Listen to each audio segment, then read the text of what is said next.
Shalom, Shtiebel Wonder Gardeners. This is Rabbi Ben. I've missed you all, and we're back with another video. So, this Saturday at Shtiebel Wonder Garden on February 10th from 3:30 to 5, we will be talking about Jewish law, also called halacha, which means the way, literally in Hebrew.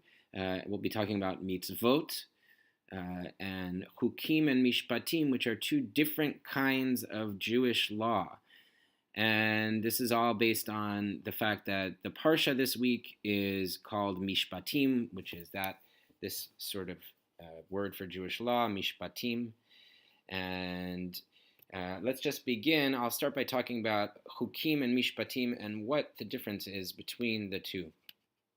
So Chukim and Mishpatim, there are two different types of Jewish law. Mishpatim are laws that have a clear moral reason. And one example of this is the law not to steal. It's clear that you shouldn't steal because it'll hurt other people if you steal. Or another law that would be an example of a mishpat is not gossiping, right? It hurts other people when you gossip. Or another one that maybe is more positive is is giving tzedakah, right? If you give tzedakah, it helps other people if you give tzedakah. So that's actually another clear reasoned Jewish law. Now there's laws that are sort of on the fence, and I'll talk about them later. But let's talk now about Chukim. Chukim are laws that don't have a clear moral reason. For example, there's a law in Judaism against wearing linen and wool together called shatnez. That is sort of unclear about why we do that. And you might want to think about these two categories in your own life, things that you do or things that you keep to, and maybe in your family culture that have a clear reason, a clear ethical, moral reason, and things that you just do because that's sort of the way that you do them, and that's sort of your culture. So that's Chukim and Mishpatim, these two general categories of Jewish law. And then there's a question, there's laws like kashrut, which is eating certain things and not eating other things.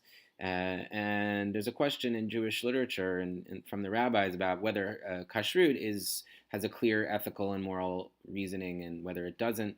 I tend to come down on the side of it does have a clear ethical and moral reason, and that we should be conscious of the things that we eat and why we eat them.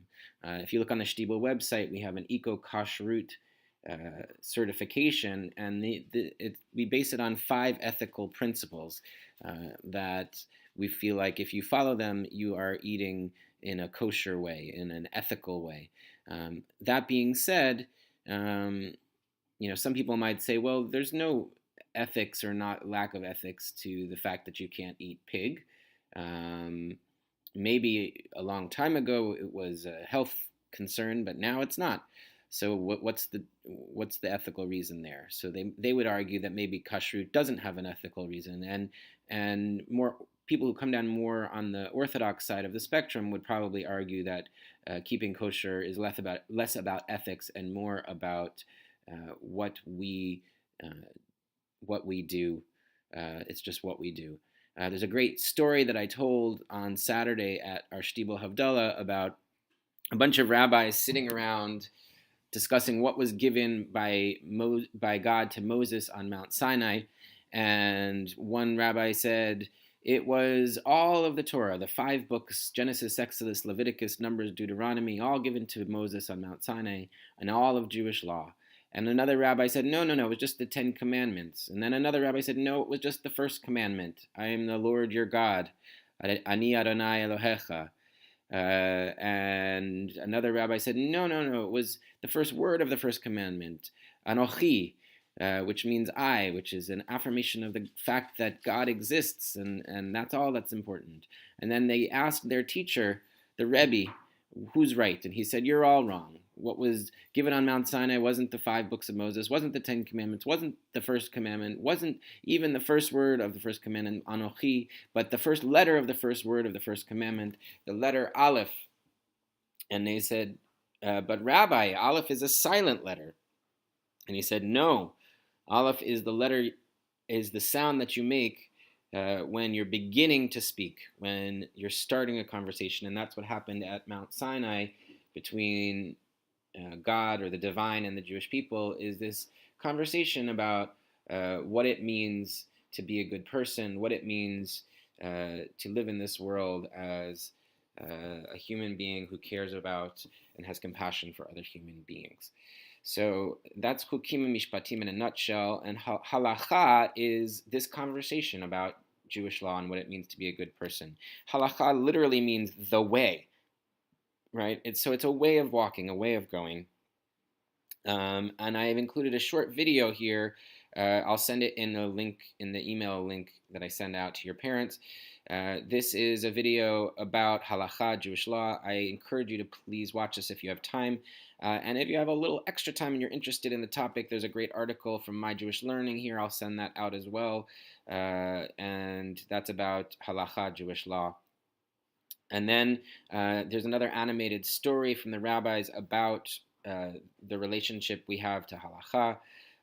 Basically, in a nutshell, there's a rabbi who disagrees with all these other rabbis about whether an oven is kosher or not, and he brings all these proofs from making supernatural things happen, like making trees uproot themselves and walk around, and making streams flow backwards, and making a voice come from heaven and say that he's right. And finally, the rabbis say, Lo bashamayim hi, it's not in heaven. God doesn't determine what's right and what's wrong. We do. Human beings do in our community. And in the video and in the story, it says, what did God do at that moment? God laughed and said, my children have defeated me. So it's an interesting idea about the democracy of Jewish law. And then there's another short video, if you're interested. This is an animated video about Hillel and Shammai, these two rabbinic houses, and it just shows us how there's no absolute in Jewish law. It's about defining what's right and what's wrong through debate and disagreement, and we always include the debate when we talk about what we should do and what we shouldn't do.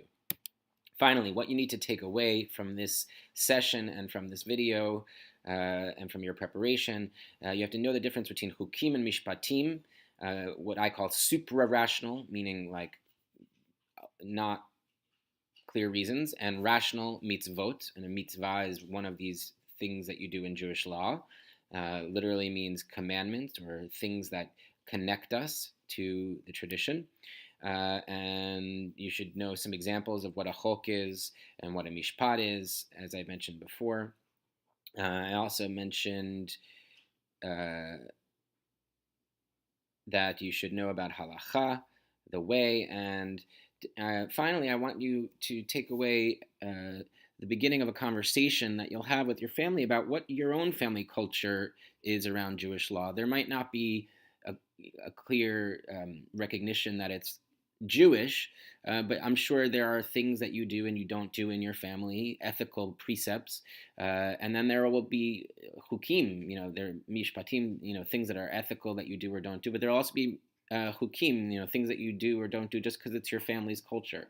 So I'd like to encourage you to begin having that conversation about what your family's approach is to Judaism and Jewish law. Can't wait to see you all on Saturday. Take care.